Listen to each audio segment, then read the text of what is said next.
Hello everyone, welcome to ರಿದಿಸಿದಿ. ನಾನು ಪುರುಷೋತ್ತಮ ಉಪಾಧ್ಯಾಯ. ಈಗ ನಿಮ್ಗೋಸ್ಕರ ಸೆಮಿ ಮೆಸೂರ್ ಸಿಲ್ಕಲ್ಲಿ ರಿಪೀಟ್ ಐಟಮ್ ತೊಗೊಂಬಂದಿದ್ದೀವಿ. ಲಾಸ್ಟ್ ಟೈಮು ತುಂಬ ಚೆನ್ನಾಗಿ ರೆಸ್ಪಾನ್ಸ್ ಇತ್ತು, ಎಲ್ಲರಿಗೆ ಸಿಕ್ಕಿಲ್ಲ.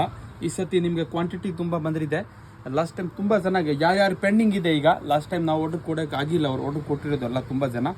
ಈ ಸತಿ ತಿರ್ಗಾ ಬಂದ್ಕೊಂಡು ತೊಗೋಬೋದು, ಅಂಗಡಿಯಲ್ಲಿ ಬಂದ್ಕೊಂಡು ಬೇಕಂತ ತೊಗೋಬೋದು, ಇಲ್ಲಾಂದ್ರೆ ಆನ್ಲೈನ್ ನೀವು ಪರ್ಚೇಸ್ ಮಾಡ್ಬೋದು. ಸಾರಿ ಲುಕ್ಕು ಮೆಟೀರಿಯಲ್ಲು ತುಂಬ ಚೆನ್ನಾಗಿ ಫುಲ್ ಸಾಫ್ಟ್ ಇದೆ. Combination blue with green super combination ಇದೆ. ಸರಗು ಮೆಟೀರಿಯಲ್ ಡಿಸೈನು ಎಲ್ಲ ನೋಡಿ, ಇದು ಸರಗು ಬರುತ್ತೆ, ಸೂಪರ್ ಲುಕ್ ಇದೆ. ಬ್ಲೌಸು ಸರಗು ತುಂಬ ಚೆನ್ನಾಗಿದೆ ನೋಡಿ. ಸರಗು ಫುಲ್ ಸಾಫ್ಟ್ ಬಟ್ಟೆ ಇದೆ, ಸೆಮಿ ಮ್ಯಾಸೂರ್ ಸಿಲ್ಕು ತುಂಬ ಚೆನ್ನಾಗಿದೆ, ತುಂಬ ಫಾಸ್ಟ್ ಮೂವಿಂಗ್ ಐಟಮ್. ಅದು ಸಖತ್ ಲುಕ್ ಇದೆ ನೋಡಿ. ಕಾಂಬಿನೇಷನ್ ಸಾರಿ ಫುಲ್ ಡಿಫ್ರೆಂಟು. ಸಾರಿಯಲ್ಲಿ ಬೂಟ ಇರುತ್ತೆ, ಬಾರ್ಡರ್ ಎರಡು ಸೈಡ್ ಇದೆ. ಬ್ಲೌಸಲ್ಲಿ ಫುಲ್ಲು ಬ್ಲೌಸ್ ಬ್ರೊಕೆಟ್ ಬ್ಲೌಸ್ ಬರುತ್ತೆ. ಬ್ಲೌಸ್ ತುಂಬ ಚೆನ್ನಾಗಿದೆ ನೋಡಿ. ಬ್ಲೌಸ್ ಲುಕ್ ನೋಡಿ ನೀವು,